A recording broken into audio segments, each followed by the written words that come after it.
불과 몇 년 전 시카고의 한 맥도날드 드라이브 스루에서 7살 소녀가 총에 맞아 숨졌습니다. 해피밀을 사러 간 자리에서요. 그리고 1년 뒤 그 도시의 맥도날드 CEO가 500명 앞에서 폭탄 발언을 합니다.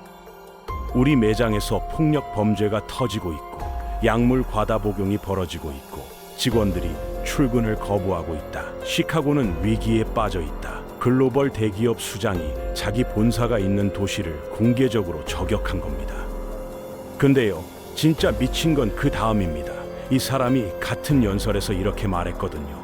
맥도날드가 없는 시카고를 상상할 수 있습니까? 저는 절대 상상할 수 없습니다. 우리는 시카고를 떠나지 않겠습니다. 비판하면서 떠나지 않는다고요. 이 모순적인 상황이 대체 무슨 의미인지 이해가 되시나요? 이 모순 속에 미국 대도시가 지금 겪고 있는 진짜 위기의 본질이 숨어 있습니다. 지금부터 그걸 파헤쳐 보겠습니다. 자, 먼저 맥도날드와 시카고가 얼마나 찐이었는지부터 알아야 이 배신감의 크기가 체감됩니다. 1955년 레이크록이 세상에서 첫 맥도날드 프랜차이즈를 연 곳이 시카고 옆 데스플레인스였거든요. 시작부터 시카고입니다. 47년간 교외에 있던 본사를 2018년에 시카고 도심으로 다시 데려왔는데 이게 그냥 이사가 아니에요. 오프라 윈프리의 하포 스튜디오를 밀어버리고 그 자리에 2억 5천만 달러짜리 9층 사옥을 올린 겁니다. 이 건물이 어떻게 생겼냐면요. 55제곱피트짜리 유리와 철골 건물인데 700명이 동시에 들어가는 컨퍼런스 센터에 9층짜리 피트니스 센터에서 시카고 스카이라인을 보면서 운동할 수 있습니다. 사옥 자체가 하나의 도시예요. 1층에는 전 세계 맥도날드 메뉴를 맛볼 수 있는 특별 레스토랑, 안에는 햄버거 대학교라는 이름의 글로벌 연수 시설, 해피밀 장난감 전시벽까지 약 2,000명의 직원이 여기로 출근하게 됐습니다. 시카고 시장이 직접 나와서 가장 미국적인 도시에 가장 상징적인 브랜드가 돌아왔다고 축하했고, 맥도날드는 젊은 인재를 끌어오려면 도심이 필요하다며 시카고에 올인했거든요. 완벽한 미러리였습니다. 근데 이 꿀 같은 시절이 딱 4년 갔습니다. 2022년 9월 14일 CEO 크리스 케프킨스키가 시카고 경제클럽 연단에 올라가면서 모든 게 달라졌거든요. 이날 벌어진 일은 미국 재계에서도 전례를 찾기 어렵습니다. 참석자가 약 500명이었는데 시카고의 기업인과 시민 리더들이 다 모인 자리였습니다. 사회를 본 사람이 풀라커 CEO 메리 딜런이었으니까 어느 급의 행사인지 감이 오시죠. 그 자리에서 케프킨스키가 입을 연 겁니다. CEO가 자기 본사 도시를 공개적으로 때리는 건 비유하자면 삼성 회장이 기자회견에서 수원시가 위기라고 비판하는 것과 비슷한 수준이에요. 기업 이미지 관리 때문에라도 안 합니다, 보통은. 근데 이 사람은 각오하고 나온 겁니다.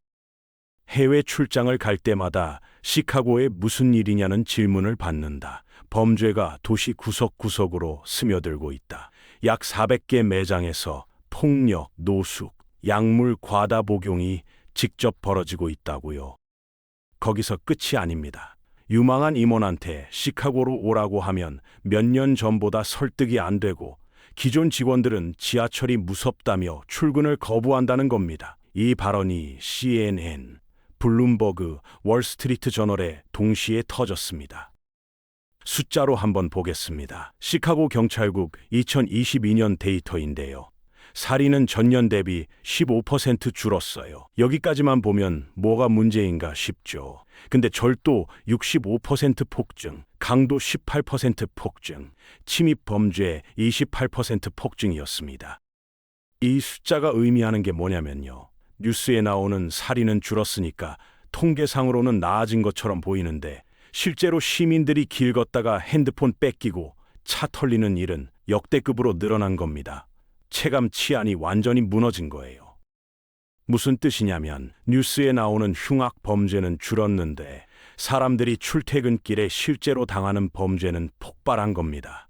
맥도날드처럼 유동 인구가 몰리는 교통 요지 매장이 특히 당할 수밖에 없는 구조적 문제였거든요. 참고로 시카고만 이런 건 아니었습니다. 같은 시기에 스타벅스도 시애틀, LA 등 6개 도시에서 안전 문제로 16개 매장을 닫았어요. 미국 대도시 전체가 비슷한 상황이었는데 시카고가 유독 터진 이유가 따로 있습니다. 캠프 킨스키가 이 연설에서 이름을 콕 집어서 거론한 기업들이 있었거든요. 보잉, 시타델, 캐터필러. 이 세 곳이 진짜로 시카고를 떠났습니다. 이건 루머가 아니라 실제로 벌어진 일입니다. 보잉은 20년 넘게 있던 시카고 본사를 버지니아로 빼고 헤지펀드 시타델의 켄 그리핀은 범죄를 대놓고 비판하면서 마이애미로 갔으며 중장비 세계 1위 캐터필러도 일리노이를 버리고 텍사스로 향했습니다. 시타델 얘기가 특히 충격적이었는데 켄 그리핀이 시카고의 대표적인 기업인이자 기부자로 알려진 사람이거든요. 그런 사람이 주지사까지 비판하면서 떠났다는 건 도시에 대한 신뢰가 근본부터 흔들렸다는 신호로 읽혔습니다. 일리노이 기업 환경이 50개 주 중 36위라는 조세재단 평가까지 들이밀면서 맥도날드가 연간 20억 달러를 쿡카운티 경제에 기여하고 있다는 수치도 같이 공개했습니다. 우리 없으면 너희 큰일 난다는 뉘앙스였죠.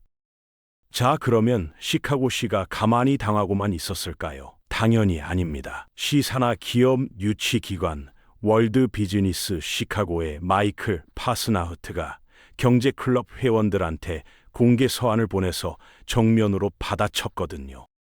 시카고가 위기라는 프레임은 좋은 기사거리일 뿐 현실은 훨씬 복잡하다. 지난해만 173개 기업이 새로 들어왔고 18개월간 1만 9천 개 넘는 일자리가 생겼다는 겁니다. 떠난 기업만 보지 말고 들어온 기업도 같이 보라는 논리였죠.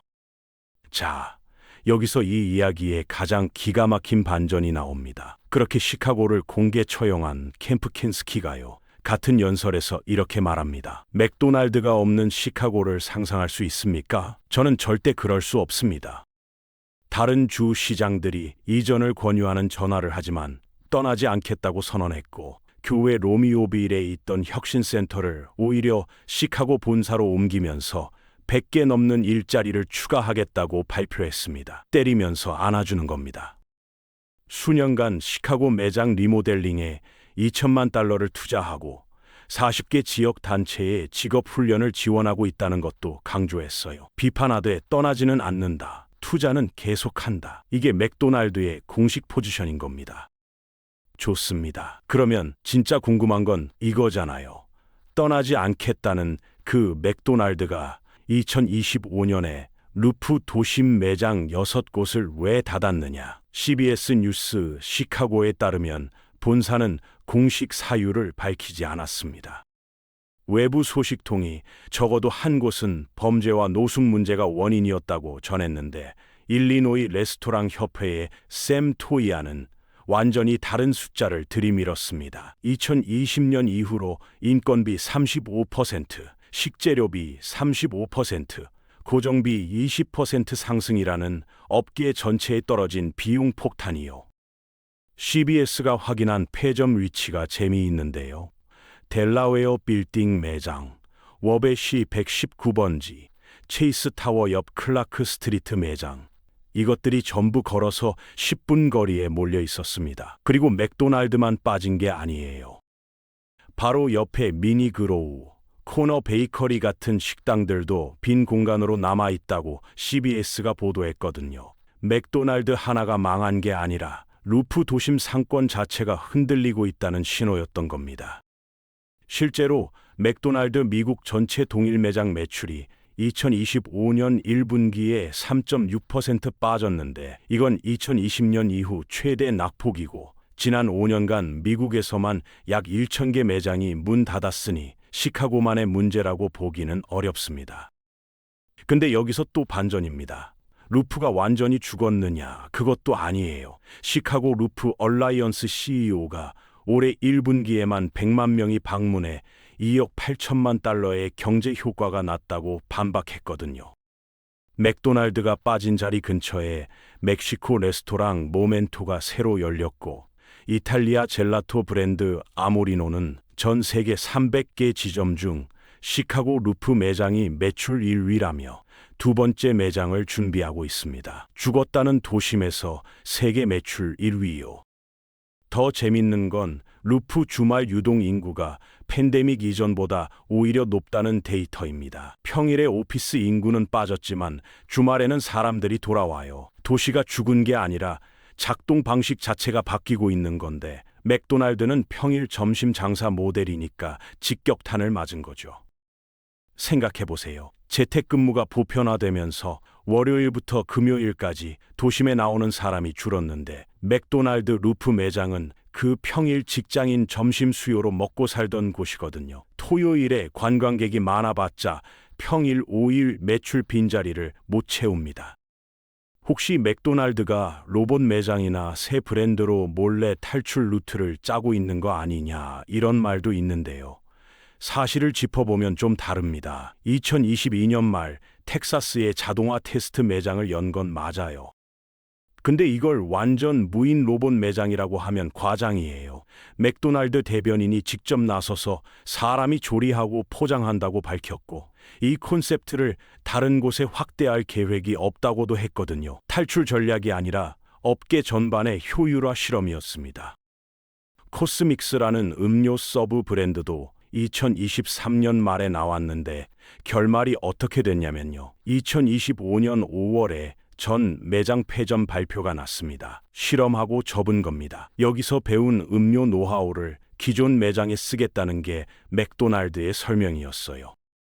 처음에 시카고 교회 볼링브룩에 1호점을 냈을 때 영국이랑 프랑스에서까지 사람이 올 정도로 화제가 됐는데 결국 콘셉트 자체가 지속 가능하지 않았던 겁니다. 시카고 탈출과는 아무 관련이 없는 단순한 신사업 실험의 종료였죠. 자, 이제 최종 정리를 해보겠습니다. 맥도날드 본사는 시카고 웨스트 루프에 그대로 있고 시카고 전역에 약 400개 매장이 여전히 돌아가고 있으며 연간 20억 달러를 쿡 카운티 경제에 쏟아붓고 있습니다. 그런데 도심 매장은 분명히 줄고 있어요. 범죄 체감 증가, 외식업 비용 폭등, 소비 위축, 매장 과잉이 전부 동시에 작용하고 있는데 어느 하나만을 범인으로 찍으면 전체 그림을 놓칩니다. 보잉이 떠난 것도 사실이고 173개 기업이 새로 들어온 것도 사실인 이 모순이 공존하는 게 바로 시카고의 현실이거든요. 캠프 킨스키가 이날 한 말 중에 진짜 소름 돋는 문장이 하나 있습니다. 다른 사람들의 인식이 곧 우리의 현실이 된다. 범죄가 과장이든 아니든 인재가 안 오고 직원이 출근을 안 하면 그 인식 자체가 도시를 갉아먹는다는 겁니다. 여기서 한번 진지하게 생각해 보세요. 범죄율이 실제로 내려가도 사람들이 무섭다고 느끼면 기업은 인재를 못 데려오고 상권은 쪼그라들고 세수가 줄면서 공공 서비스가 나빠지고 그러면 진짜 치안이 나빠지는 악순환이 시작되는 겁니다. 이건 시카고만의 이야기가 아닙니다. 뉴욕, LA, 샌프란시스코 전부 똑같은 치안 논쟁을 겪고 있고 팬데믹 이후 재택근무가 보편화되면서 도심이 왜 존재해야 하는가라는 질문 자체가 던져진 상황이거든요. 오피스 수요가 줄고 치안 불안이 겹치면 도심 상권이 이중으로 타격받는 구조가 됩니다. 임대료는 그대로인데 손님은 줄고 범죄 리스크는 올라가니까 가장 먼저 빠지는 건 마진이 얇은 외식업이에요. 맥도날드가 딱 그 포지션인 거죠.